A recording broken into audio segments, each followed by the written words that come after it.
7. Okay.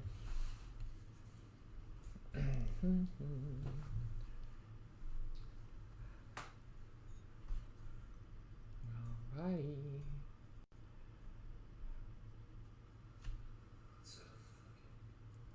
Alright. I'm frozen here, babe. Hello. I'm frozen, as you can see. Alright. It's not on my phone. But... Can everyone hear me? Good evening, Laura. Tracy, Virginia Wine Time, good evening. Give me a thumbs up if you can see me move, because on my screen I am frozen. Oh, there we are. You're not frozen on that. Alrighty, good evening. Hi, who's there? Let's see. Valerie, good evening to you. Cindy Schoenberg, yeah, beautiful photo. I think you took that, so there's a beautiful photo. Dennis Sugameli, Maureen, Kurt, good evening to you, sir. Cindy says she hears me, so that's great. It says, yeah, sorry, we're having trouble playing the video for some other reason. Wonder what's going on. Technical difficulties, but we're going to work through it. So let's just give it a minute and welcome those that are joining us a minute or two late. Hope you've got your wines. Just to show you, it was a pick your favorite, and I really couldn't. So I've got the 2014 Cab Sav, I've got the 2010 Cab Sav, and then I've got the 2006 Heritage, which is Cab Sav based. So pour yourself a glass of wine, make sure it's a big one. It's celebrating Virginia wine, having some fun for about an hour or so, but let's give it one more minute. Welcome those folks in, and we're going to chat about some wines that have seen some time in a bottle, why that is, why you should possibly do it, what it does to wine, answer some questions, talk about the June bundle, because those wines have now been bottled, and for 45 minutes to an hour, just kind of hang out. Alrighty, so let's see who else is here. Let's see, Susan Glenn, good evening. Michael Shahady, I believe is the way you pronunciate that, but hello from Maryland, good evening from Virginia, hope you're doing well. Lindsay Medlin, see you and hear you. Stephen, thank you so much, that's great. James Belitho from James and Claudia from Williamsburg, it's so lovely for you to join us, thank you so much. Linda Irvin, Laura Purdy, is that Terry Hauser, Mary Gablunas. Let's see, Virginia Wine Time gives me a thumbs up, that's awesome. Trish and Jeff, hello. Drew, we went with the 2013 Signature Series Cab Franc. So yeah, before we start and talk about what I'm trying, why don't you let me know what you're drinking and tell me why it is a special bottle. Does it have a significant meaning? Does it remind you of a significant event? Why is that favorite bottle of yours open tonight? Let's see who else is there. Kurt Jensen opened up the 13 Cab Sav Estate Reserve. Fantastic. Hello from Arlington, Marlene Reddoor. Good evening to you. Susan Crandall, I have the Signature Series Viognier 2017. Lovely. With cheese. Should be beautiful. Laura has the 2014 Cabernet. I have that too. One of three, actually. And we'll go from there. Let's see. So, it's been a good week. The weather's been beautiful, and welcome to Tuesday Tastings. We appreciate your time. We appreciate you. I hope you've had a wonderful week. I hope you had a wonderful, wonderful weekend. Jackie says she's got the 2010 Cab. I got that too. And if anyone's got the 6 Heritage, I got you there as well. So, yeah. First and foremost, as per usual, we always want to wish everybody a wonderful day, a wonderful week. I hope you had a wonderful week. Golly, the world just seems to get crazier and crazier and crazier, right? So be safe, be kind, be the best you can be. But thank you for joining us. And perhaps we can just talk some wine and have some fun for 45 minutes or so. And yeah, I'm excited because what I really think we deny ourselves the pleasure sometimes is drinking wines that have had some time. Some time in the bottle to elevate and to age. And we're going to talk about how wines age, what are the precursors to perhaps let the wine age appropriately, what you may do to sort of think and hopefully drink the wine at its peak. But at the end of the day, why would you age a wine other than to improve the wine and give yourself an even better drinking experience? But here's some fun facts. Most wines in the world are made to be drunk, because it sort of meets consumer demand.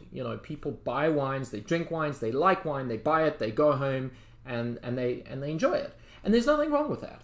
There's nothing wrong with you buying a wine, going home and enjoying it, because at the end of the day, the whole point of drinking wine is purely enjoyment.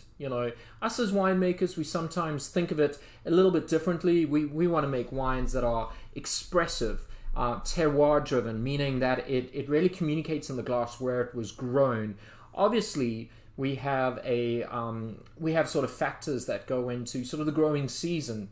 Terroir is one thing. The right site, the right elevation, the right soil. You can plant the right varietal and the rootstock on that, but then you need a chance. You need Mother Nature to sort of give you a chance and grow some grapes. The reason I've chosen Cabernet is for a couple of reasons. Number one, because Cabernet is such a difficult grape to grow. It's a difficult grape to ripen in Virginia because our growing season is really, if I take it as an average, our growing season is really not conducive to making incredible Cabernet year in, year out. But at the end of the day, Cabernet is a worldwide grape. It's planted in all the major wine-producing regions in the world.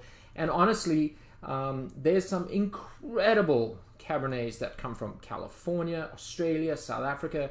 It's obviously the spiritual home for me is Bordeaux.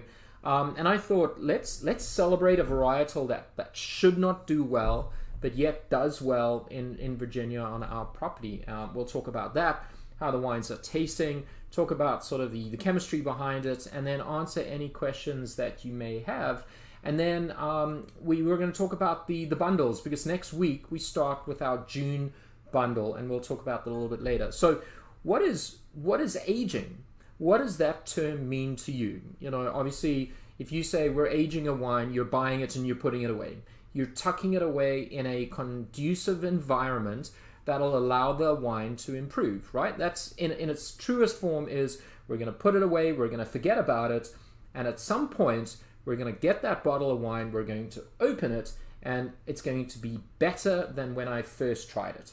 Because you bought it for a reason, right? When you come to a tasting room and you drink a wine, you buy it, you've bought it for a reason. You like it, you love it, you're celebrating something, it's your engagement party, you're going to drink a wine on your 3rd year, 4th year, 5th year anniversary. So why would you age a wine? It really is about improving your experience when drinking a wine. So there's obviously very hard rules about how to age a wine, and quite honestly, no. It's one of the questions I get that I really, there's a lot of questions that I get asked that I don't know the answer to, but one of the things I really don't know the answer to is, when should I drink my wine?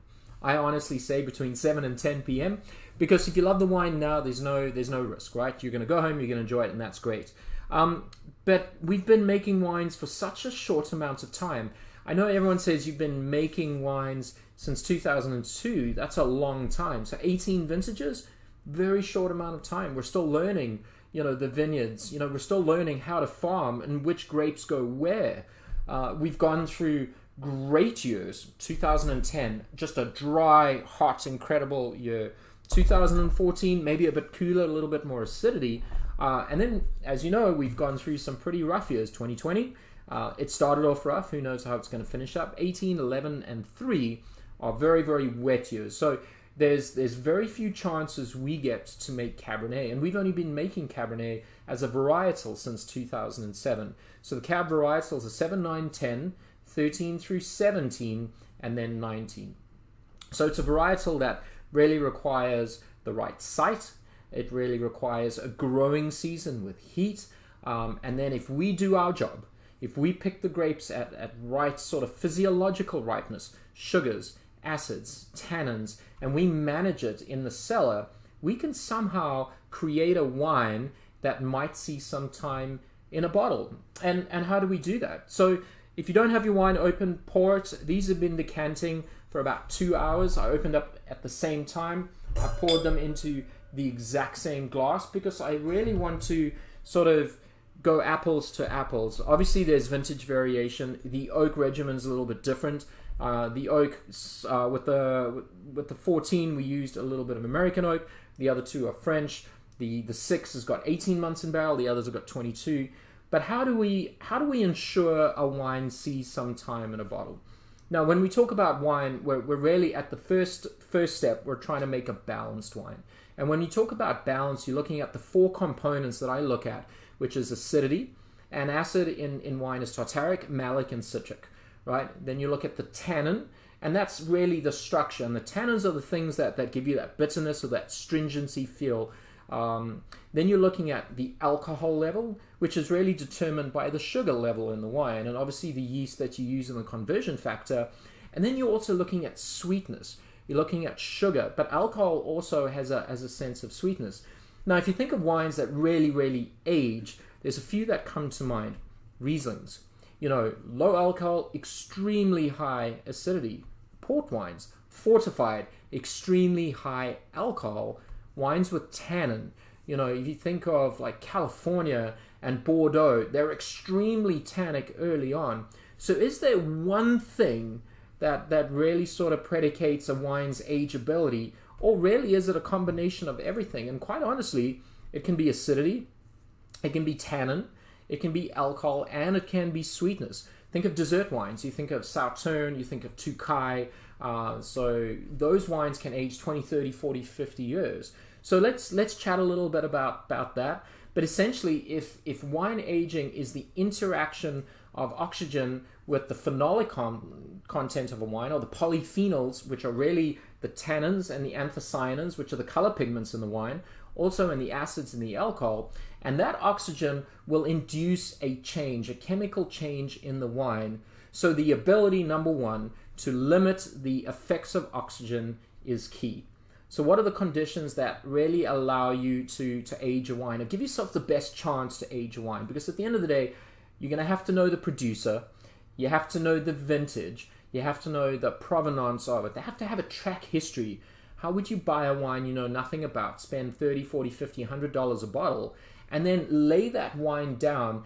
You're essentially risking what's going to happen to that wine. Because what happens if you drink the wine 5 years down the line and you just don't like it? What happens if your experience then is negative or diminished from that experience at the point in time? Why would you age wine? So there is a certain amount of risk. But some of the conditions, firstly, temperature.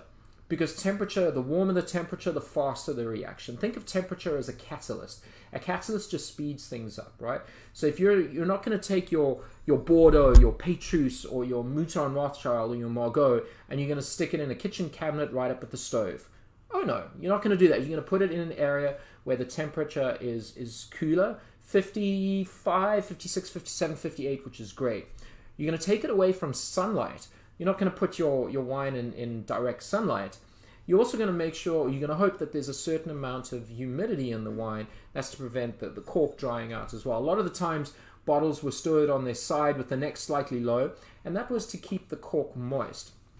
All right, and then you want to put it in an area, obviously, where the temperature doesn't fluctuate, where in the winter it's 30 degrees and then it's 90 degrees in the summer, right? So those are some of the things you can do to sort of be mindful, or to give yourself a chance to kind of allow your wines to age appropriately. Now, here's the other thing we got to get going off the bat. Not everybody loves what time does to a wine. I'm just smelling the Heritage, the 2006. This has now been in the bottle for almost 12 years. This wine, if you like fruit, might not be your kind of thing, because it's really dusty and it's leathery and it's earthy and it's got that sort of truffle kind of character. And if you jump right to a wine 8 years younger, the 14, it's got really that sort of coffee and that dark berry flavor. So number one, you got to remember that you have to age a wine to really find out if you enjoy what time does to a bottle. If you like fruit and you like vibrancy, there's no reason to really age a wine. You can drink those wines young, give them a year or two or three, but longer than that, you might those primary sort of flavors might go more secondary and tertiary, and you might get more the earth and the leather and the cigar box and the truffles that might not be your thing, and that's totally cool. That's totally cool. I saw Jerry Hayden just jumped on board, so I just want to shout out to Jerry. Hope you're doing well, right? So what do we do as winemakers, right?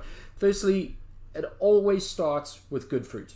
I mean, at the end of the day, us winemakers rarely express in a glass how the grape was grown.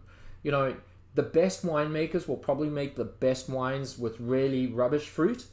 But if you have incredible fruit, your job as a winemaker is, number one, in my opinion anyway, is to make a wine that's balanced, meaning that the alcohol, the acid, the sweetness, and the tannins are all harmonious. So the wine, so not one component sort of jumps out. Because if you think of a wine that's too acidic or too tannic or too sweet, the wine's just sort of unbalanced, right? Unless you like that acidity, yeah. So balance is key first and foremost, and there's research to suggest that balanced wines will age better than unbalanced wines. So, and then the other thing we do when we talk about reds, I always think of tannins.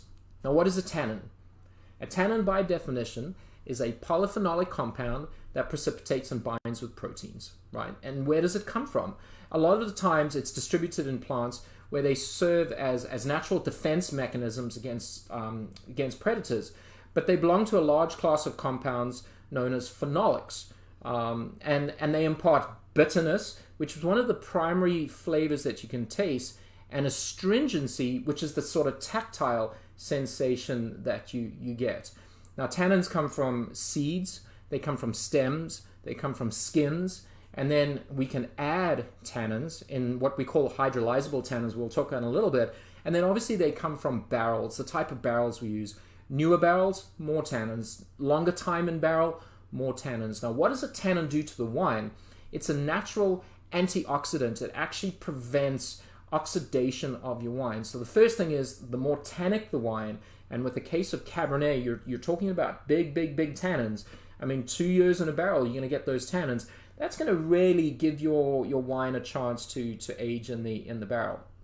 Now, the thing about it is, what we're talking about is polymerization, right? Now, why? First and foremost, I've got 2 8-year-old wines. Let me get these bottles out of the way.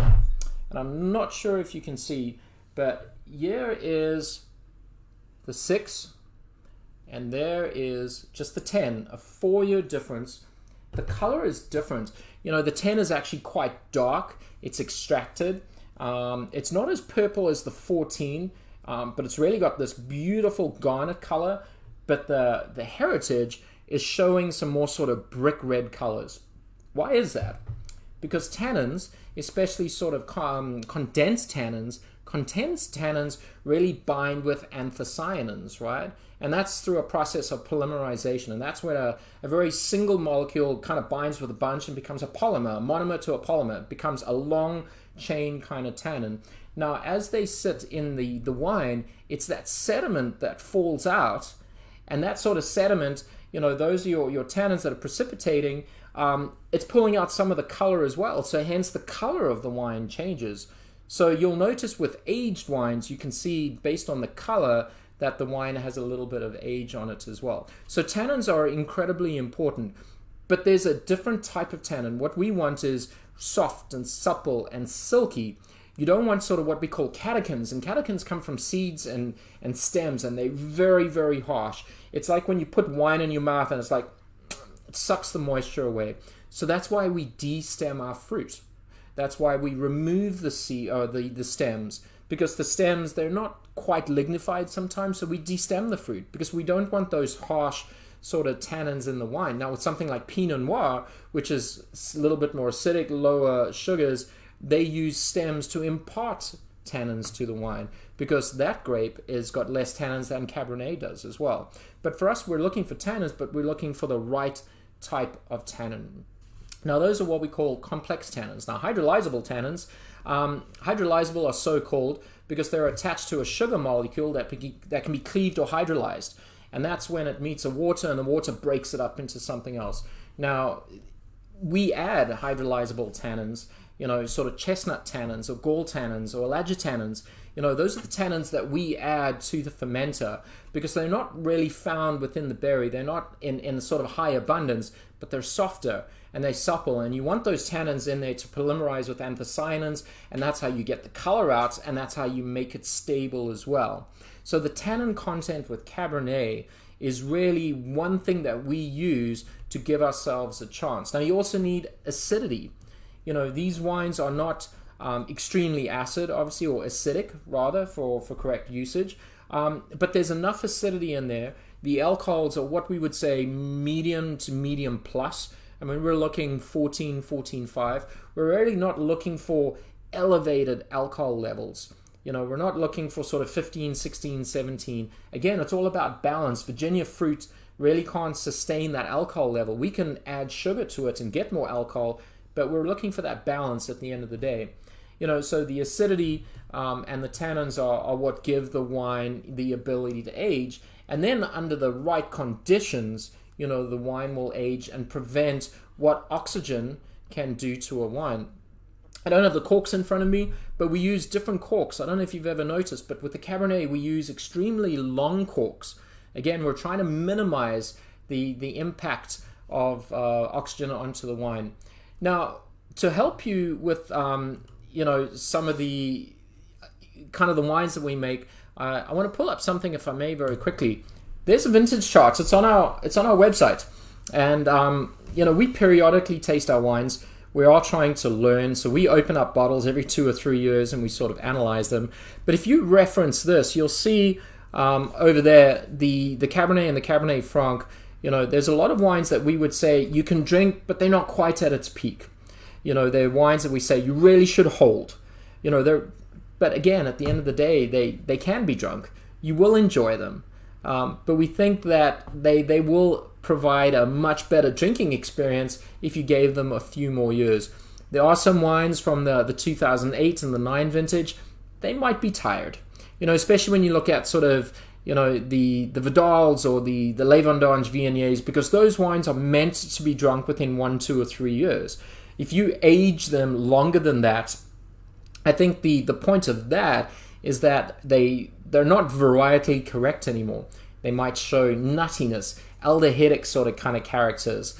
You know, aldehydes could be like sort of like bruised apple. You know, oxygen can turn alcohol, you know, into vinegar, and you know, acetone or ethanoic acid or can react again with alcohol and kind of turn into ethyl acetate, which is nail polish remover. And those are things that we don't want you to experience. A wine shouldn't taste vinegary. A wine shouldn't taste nail polishy as well. So again, this is a fantastic reference point, if you will, to when you might open up that bottle of wine that you're saving.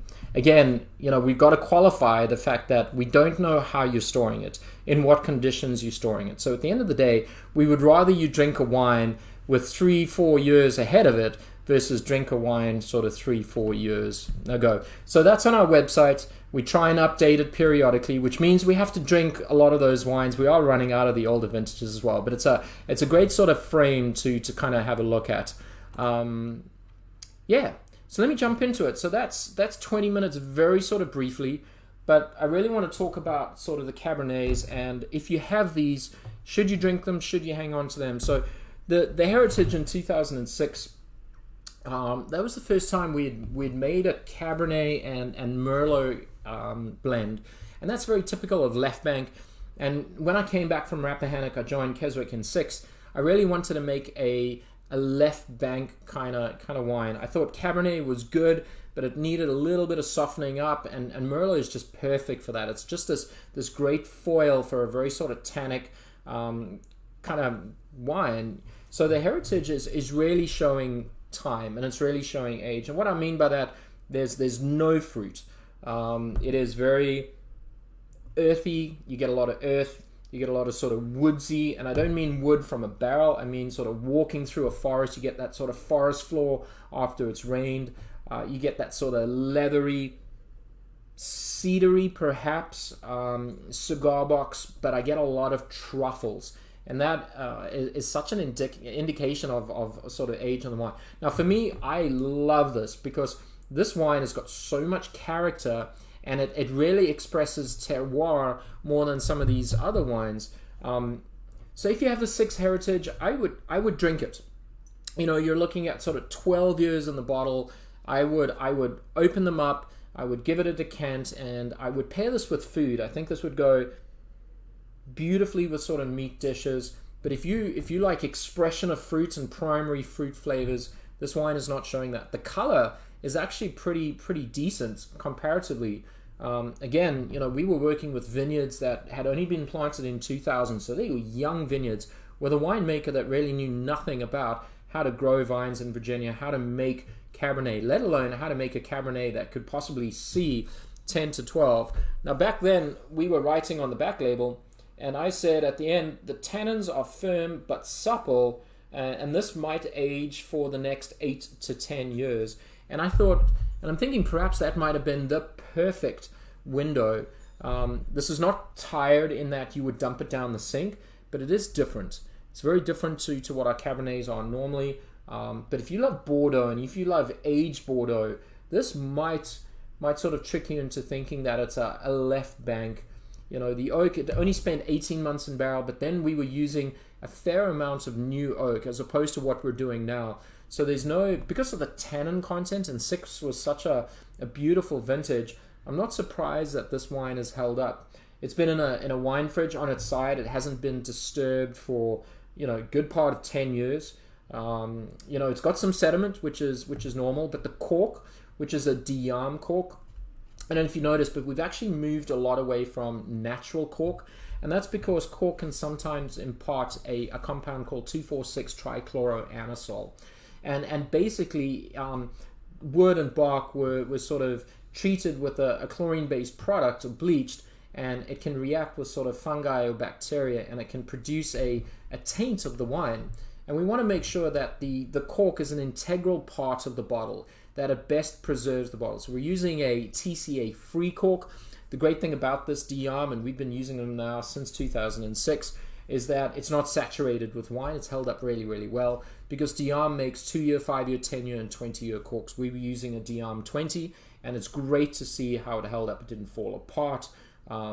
Yeah, so the 6 is drinking beautifully, but if you have it, I would drink it. Would I lay it down for another year or two?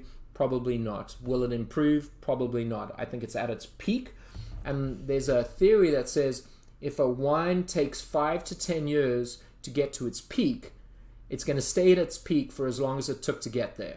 You know, that was a theory. I cannot remember who hypothesized it. I think it was a master of wine or a sommelier out of the UK that said if a wine takes 10 years to peak, it's going to stay at its peak for 10 years. So if you drink a wine, it's undrinkable, it's tight, it's tannic, but at year 10 you drink it and it's phenomenal. He hypothesizes that wine under those conditions, correct conditions, will then last for another 10 years. But this, I think it's at its peak. It's going to hold on for maybe another year or two, but there's no reason why you wouldn't drink it. But as those tannins drop out of the wine, and again, you know, there's an interaction between the hydrolyzable and the condensed. They become complex tannins. As those tannins fall out that are reacting or have bound with the anthocyanins, you lose the tannin content, so the wine is less tannic and more soft and supple and silky. But then we've lost a fair amount of color. Again, I'm not sure if you can see it. It's still got beautiful color. It's not brown. It's not oxidized. It's just really beautifully and aged, and I think drinking perfectly right now. So let's move on to the 10. I know 1 or 2 people might have this. If you do, let me know. And I'm going to talk another 2 minutes, then I'm going to answer your questions, and then we're going to talk about the bundles and how you can get it. But this is the 10. The 10 was just a massively hot year. It was a drought year, and we made a wine that, you know, Al, it was his favorite Cabernet. If you're watching, Al, let me know if it's your favorite Cab. But we thought this would take sort of 10 to 20 years. You know, it had structure. It didn't have a lot of acid, you know, because it was such a warm year, and acid conservation is site-specific, for the lack of a better word. So cooler nights, elevated sites will conserve acidity more than lower sites and warmer sites. And we have a low-lying vineyard, but we have incredible soil, so we can get ripe, rich, tannic fruit. But one thing we struggle with is acidity. So the color it's dark. It's dark. It's not showing any sort of aging on the side there. The wine is still uniformly dark. The nose, though, is a little bit more sort of fruit forward. It's very expressive. Would I say sort of primary? Probably not. Primary for me is what we do in the winery. AJ Roberts, oh my God. Hi AJ, I hope you're doing well. I'm sorry to interrupt. But primary is if you taste what I've done to the wine. Secondary is you taste sort of maybe the oak and the aging, and then the sort of the tertiary for me is when you taste the sort of the vintage. So I really think this is very primary and secondary. I'm not tasting any of the earthiness or the leatheriness or anything like that. Firstly, this wine is massive. It has that sort of coffee and that mocha and that espresso, which I always think oak when I kind of think of that. And I looked at the oak. We didn't use a lot of new oak on the 2010. The 10 was so big anyway. Again, our oak, or sort of our philosophy with oak, is that we don't want to dress a wine up with oak. We don't want to put lipstick on a pig. It's still a pig at the end of the day. We want you to taste grape. We want you to taste the vineyard. And it would have been really, really easy to over-extract this wine. So we short-vatted this. We took this off the skins early. We wanted to minimize the tannins. We put them in barrels that were seasoned, or barrels that have been used sort of previously, because the wine was naturally tannic anyway. And so this is sort of kirsch, and it has that sort of jammy kind of quality. And there's really some nice sort of blue fruits in there, sort of blueberry, blackberry, cassis, again, that French word for blackcurrant. But it also has this really lovely sort of campfire, smoky kind of character. And I was grilling or braaiing at Keswick and got engulfed in smoke. And this is what this sort of does.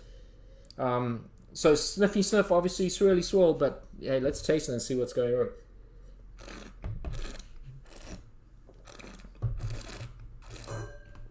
All right, when you're talking supple tannins in the 6, you're talking big ass tannins in the 10.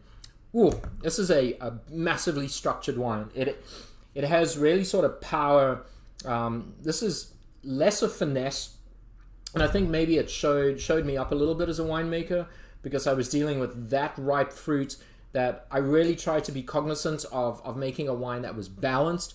This wine is massive. It's a wine on steroids. Honestly, if you've got this wine and you've got a couple of bottles, drink one and see for yourself. But put this away for another sort of 5 years. This was bottled in 12, so we're looking at 8 years in the bottle. This probably will go sort of 13, 14, 15. What I said on the back label, 8 to 10 years. I don't know. I think I might have got that wrong. 22 months in barrel. The oak is not new, but this has got some structure, and this is something you could age for another couple of years, without a doubt. Given the choice of the 2, I'd probably drink the 6. I would probably drink the 6. Going back, the 6 is more supple. That is a wine you can drink and sip on its own. The 10 either needs time in a bottle, or you've really got to have it with some food. I think that 10 is massive. But some of my favorite vintages, but then the 14, I always loved the 14. And I do have the 9, which was my other favorite. But the 14 I pulled out because it was the one Cabernet that we used the most oak on, 45%, which for Cabernet is nothing. A lot of times you see Cabernet with 100% or 200% oak. And what I mean by that is, some places age Cabernet in brand new barrels for a year. They pull it out and then they age it for another year in brand new barrels. So 45% for us was as much as we've done, and you get a little bit of the oak. But I think the barrels we used were Bordeaux barrels. I remember they were Mercier and they were Signon Moreau, and they were the Tonnerie, and they were sort of medium plus toast. But I'm getting a little bit of that sort of brown sugar, and again you're getting those sort of coffee notes, which for me always think that the oak is there, which also means that this wine could use some time. The color is beautiful. I mean, there's no sort of signs of oxidation or aging. It's gorgeous. I think with another, this probably needs decanting a little bit longer than the others. I think this had another hour or two or three. The fruit would really come out, but it's beautiful. It's not as amplified in a way than the 10 is. The 10 is really massive. This is sort of somewhere in between the 6, obviously, and the 10. But again, swirly swirl, snip sniff, and let's taste it.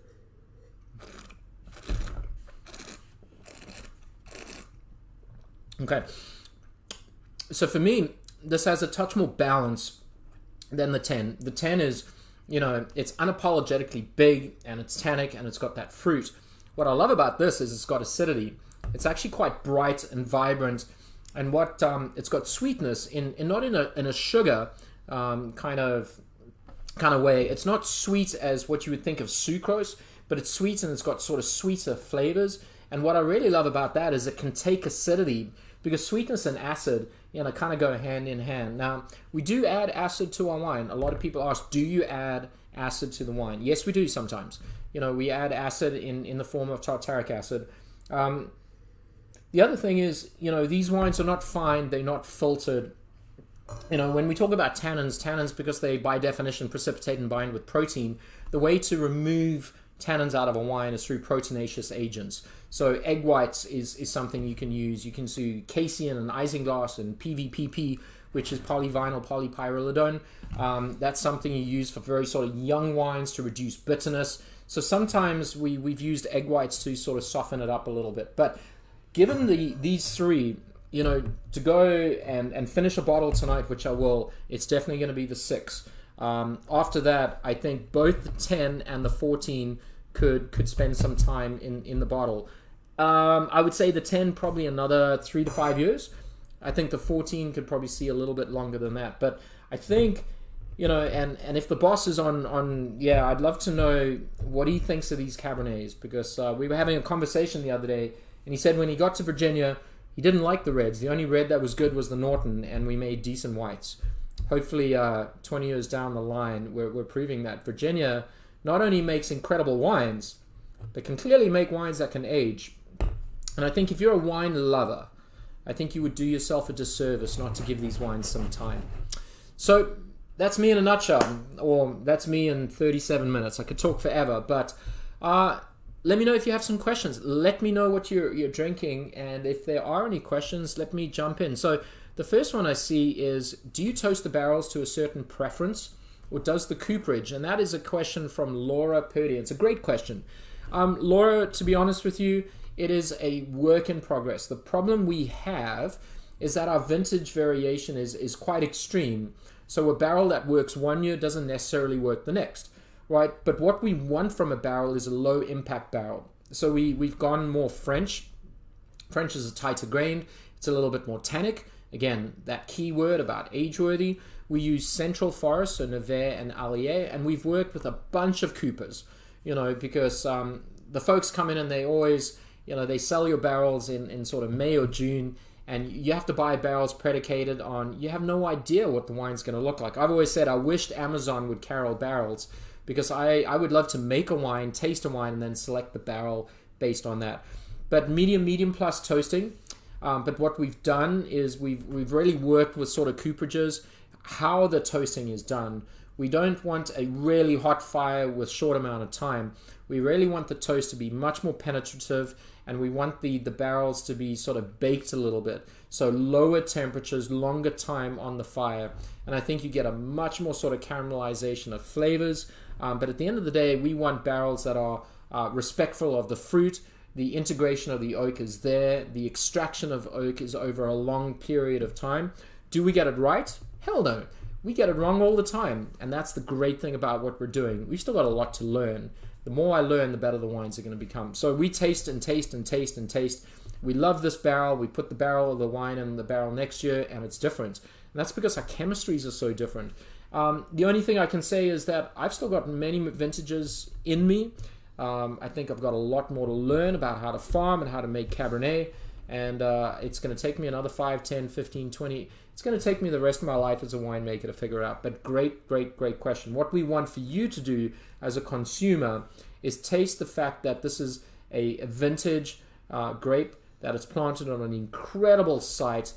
We never want you to go, that's a barrel, that's a barrel, tastes like a barrel, smells like a barrel. Then we're doing a disservice to the vineyard folk, the people that grow those grapes, and we're doing a disservice to the fact is the only thing that makes Keswick unique in a certain sense is our vineyard, as is every winery. So what we want to do is make sure that we're not amplifying, and the first thing you taste is not the one thing that everyone has access to, and is a barrel. But barrels are great. Imparts tannins, which is one of the tools we use to allow the wine, a certain chance to sort of to age. But on the inside the barrel, it's charred, it's black. They put the staves, they mill it, they air dry it, they build it. It's an incredibly artistic sort of process. But fantastic question. So let me see. My beautiful wife is sitting right next to me, and let's see what kind of questions we have, sweetie. Start from the top. Mary Grablunas. Yeah, Mary Grablunas. When you're thinking about aging a wine, does a sweeter wine increase in alcohol as you age it? No. So Mary's question is, does a sweet wine increase in alcohol as you age it? And the answer is not unless it ferments in a bottle, which for you as a consumer is not the right thing. So when you're bottling wines with sugar or malic acid, you're sterile filtering the wine. Basically, you're pulling out all the yeast or the bacteria that could use that sugar as a nitrogen source or a source to re-ferment, because if it does, that yeast, if it's in the bottle, is going to consume that sugar. It's going to produce alcohol. The other thing it's going to produce is carbon dioxide. So you're going to go from a sweet still wine to a less sweet sort of champagne. So no, it shouldn't. Dessert wine should have that same residual sugar. It's just the perception of things that change. But if the wine is stable and the winemaker's done their correct job, the sugar level should remain the same and the alcohol should too. But great question. Thank you for that, Mary. I hope you're doing well, by the way. And we've got to order and read this one because it's long, that one. All right. So Seth Nelson just asked, how do you decide what wines you will make each year? Do you have goals of what you want to make and then you wait for the right year based on that year's conditions? Are you making them as you go? Deciding after you've picked the grapes? What's your thought process? Great. Seth, I can't repeat that question because it's quite long, but what kind of wines do we make each year? What's the thought process? Certainly, our vineyard is unique. We have this really, really beautiful soil in the back because, as we've spoken in other tastings, the terroir of Virginia for me is predicated essentially by rainfall. So firstly, very site specific, and we are fortunate to have our reds planted on beautiful sites. But we also know that in 2018 and 13, we knew very, very early on there was no way in hell we could make Cabernet. Right, so while we always strive to, why we would like to make Cabernet, Merlot, Petit Verdot, Cabernet Franc, that we need a little bit of luck from Mother Nature in order for us to have the produce or the product, which is the grape, but at the quality that'll allow us to make the kind of wine that we want to make. Because at the end of the day, we always talk about the next wine we come out with has to be better than the wine that it came after. That's growth. And then the other thing is, we have to be very cognizant of the fact that, number one, we're trying to promote Virginia. So as a consumer, what is Virginian Cabernet Franc? It's a great question to ask you guys. What does that mean? Is it discernible as a Virginia wine? And then if you try a Cabernet, you might go, this might be a Keswick wine. Why is that? Hopefully it's not because of me. I don't want anyone to say this is a Stephen wine. I want people to say this is a Keswick wine. How do we express the terroir in the grape? So the answer really is, in an ideal world, we have certain wines we want to make. I think we make incredible Viognier, Chardonnay, Merlot, Cabernet Franc, Petit Verdot, Cab Sav, and blends. I think we do that incredibly well. I'm not saying the V squared and the rosé are any less good, but in terms of, if you want to define us in terms of our signature, I would say those are the sort of the 5 or 6 wines. We also know that we're going to have, with Cabernet, we're maybe going to have 6 or 7 years out of 10 where we have a chance to make that wine. And if we do, first and foremost, we have to work really hard in the vineyard to grow those grapes appropriately, because as we spoke about in the past, a greener Cabernet Franc with bell pepper, you can sort of play that off and market that. But when people taste Cab Sav, They're expecting decadence, they're expecting richness, they're savory, and they're expecting nothing green. So work in the vineyard. We have an idea, and we hope that we can make Cabernet, improve upon wines of the past, but we also quite practically know that every year we don't get the chance to do that, and we accept that, and we make the best wines we can even under those sort of conditions. So I don't know if that answered your question, but I hope you guys are doing well. So God bless you guys. So Sean Fleshman asked, do you have a plan for a vintage Merlot coming in? Merlot, yes we do, and it's a great reason to be in the wine club, because not only are we making a 2019 Merlot, we're also making 2 additional Merlots that are site specific, as well as 2 Cabernet Francs that are site specific, that are only going to go to you if you're in the wine club. So we love our Merlot. We don't have a lot planted on the estate. We've got 2. They're planted next to each other, but we refer to them as our older block and our younger block. The difference is the younger block is more densely planted. It was planted 14 years after the older block.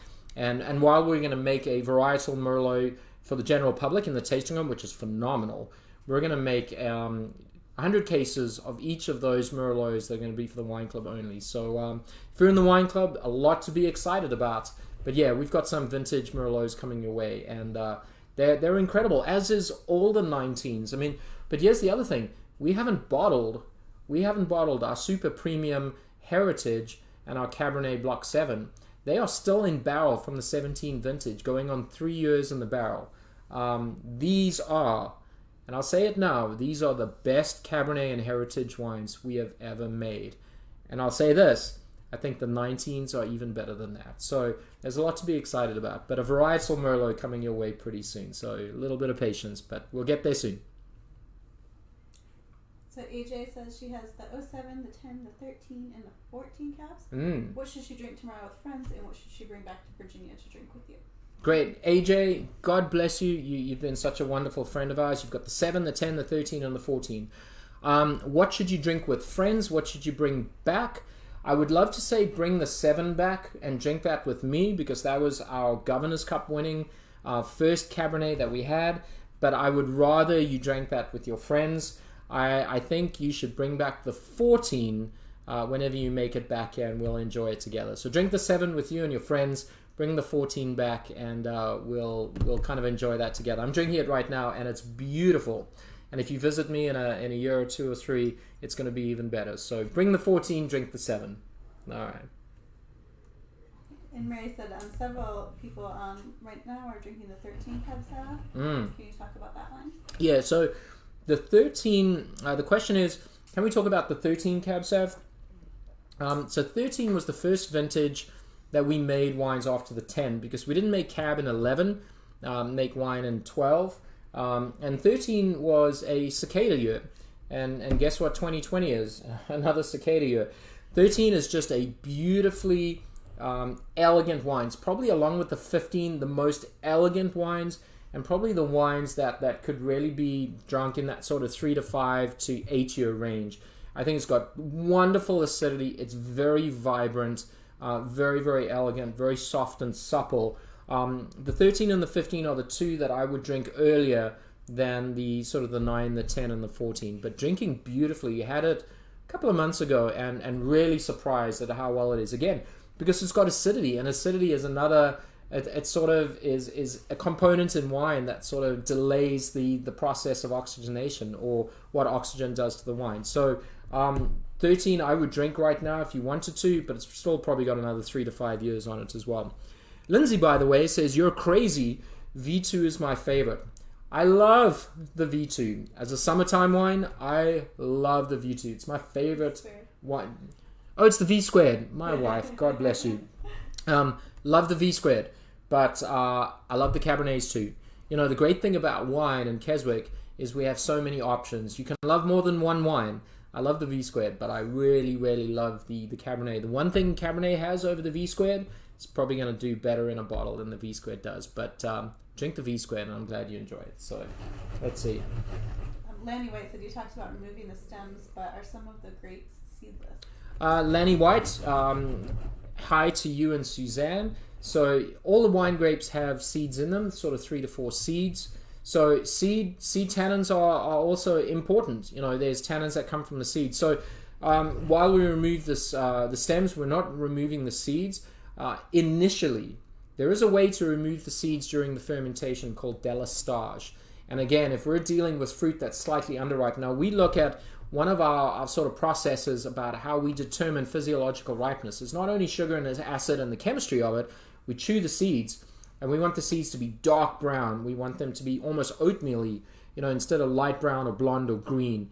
There's a sensorial kind of taste that goes in there. Because if I said to you, Lenny, what is a ripe peach and what is an underripe peach, and I gave them to you with a blindfold, you would know based on the taste which one is which. Same thing for the seeds. So there are ways to remove seeds during the fermentation process, because while the skins come up, the seeds go down to the bottom. You draw the wine off that, or you push them through a screen. You remove those seeds, you put the wine back in, and that's something called delistage. And that's something we can do as well. So we have tricks and we have processes in the winery that we can do as well. So I want to get to. I know there's a few more questions, but I don't want to bore you. I'm sure you are. But it's 7:51. I want to talk to you about a couple of things, if I may. The June bundle. Next week we go back to the June bundle, and the June bundle is the incredible Les Vendanges 2019 Rosé. We just bottled that along with the Trevelyan White, which is a Viognier-based blend, and the Trevelyan Red. Again, I wish Al Schoenberg was on this feed, because he is doing quality control and loves the Trevelyan. Cindy, if you're on, tell them what you think of the red wine as a white wine lover. And then we're going to throw in the 2019 Viognier, which is incredible. So the June bundle is the Rosé, the Viognier, the Trevelyan Red, the Trevelyan White. All those wines have been bottled. We packaged up many today. They will come your way soon. If you still haven't got them, you've got plenty of time.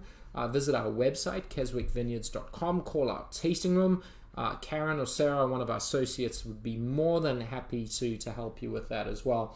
And then the other thing is, it's coming up on Father's Day. Look, mothers rock. Women are incredible. They kill us in every department. But there's one day a year that we celebrate dads. And what we want to do is also have a bundle for us dads. So we have the Reeves Red, which is Cabernet. We have the Trevelyan, which is Cabernet based. And we have the Heritage, which is a beautiful from 17, and that is on the website as well for Father's Day. Your discounts are 5% over your wine club discount, and shipping is free. So an incredible kind of bundle for you dads, just to kind of have a day. It's big reds, and take advantage of that. So let's take one or two more questions. Let's have final thoughts. Again, if I haven't got to your questions tonight, I do apologize. We really, really, really, really, really love the fact that you're there, and we want to make sure that we kind of answer every question. I will do so tomorrow morning, as I would. So let me talk to my beautiful wife and see if there's any other questions. Can you update on which grapes were lost to the frost, and then we've seen some of the vines are coming back? Yeah, so frost. A question about which vines we lost to the frost. Every varietal had damage. That's the nuts and bolts of it. There's no use sugarcoating it.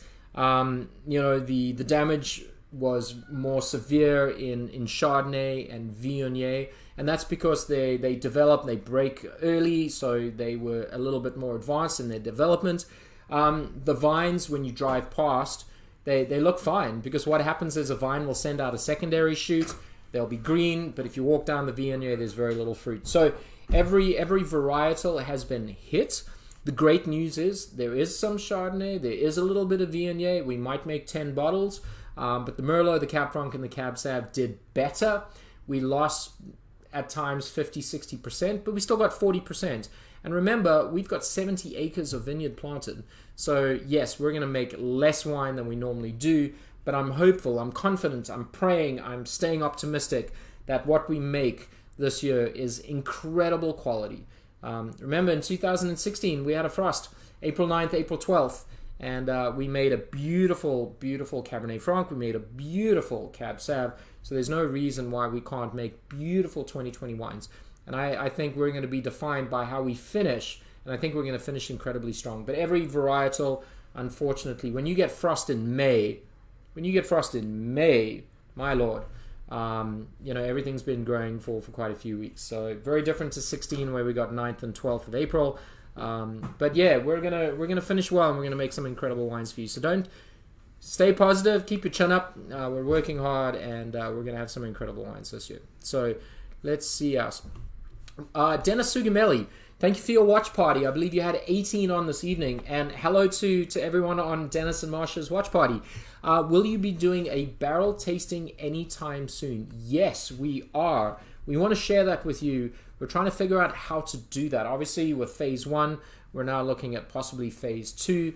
We're looking to do that safely, practicing social distancing. We want to make sure that you get the opportunity to taste these wines as they develop in the barrel. So keep looking at the website. We'll send you an email, but it is something that we're hoping to do.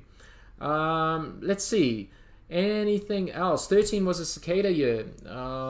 Virginia wine time. We had cicadas in 13, Paul and Warren. I know they talk every 17 years, but cicadas, by the way, didn't do anything to our vines. What they do is they really affected the oak trees, and they affect the mass crop, the nuts. And the nuts are obviously a food source for squirrels and deer, and unfortunately, when there's not a lot of nuts, they look for secondary food sources. And when our vineyard, especially our Merlot, is planted alongside the trees, it was tough. So 2020, man, I tell you what, it's testing you, but I think what challenges do is make you stronger, make you more resilient. So I'm excited. So it's still good. Is the 2000, James Belitho, is the 2014 a single varietal? 100% yes. And it's quite incredible. Again, to be honest with you, and just for transparency reasons, Cabernet can be labeled Cabernet as long as it's 75%. So a lot of times, winemakers can blend in 5% Petit Verdot or Merlot or Cabernet Franc or anything else. We try and do single varietal wines. Part of that is we have to learn the vineyard. Learning the vineyard is obviously keeping the wine separate, hence the move to the Block 7 and the Block 3 Cabernet, and then tasting the wines as they age. We have blended Petit Verdot in the past, but the 2014 is 100% Cabernet Sauvignon. So Terry had a great question about rosés. Rosés will not age. Do you think the Touriga rosé might age due to the nature of the grape? That's an incredible question, Terry. Thank you so much for that. I am in love with the Touriga rosé, and it's got incredible acidity.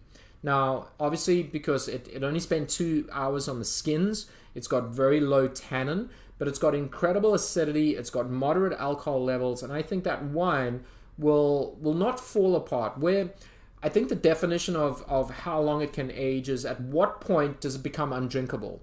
So the wine's not going to turn to vinegar in the next 3 to 5 years, but it might turn into a style or a character or develop flavors that you might not like. So try it, buy a bottle, drink it, see what you think, buy another one. And that's why we always say buy 2 or 3 bottles, drink one, have a see, explore how the wines are aging. So it will age. Is there a benefit? That's the bigger question. Is there a benefit to aging the rosé 3 to 5 years?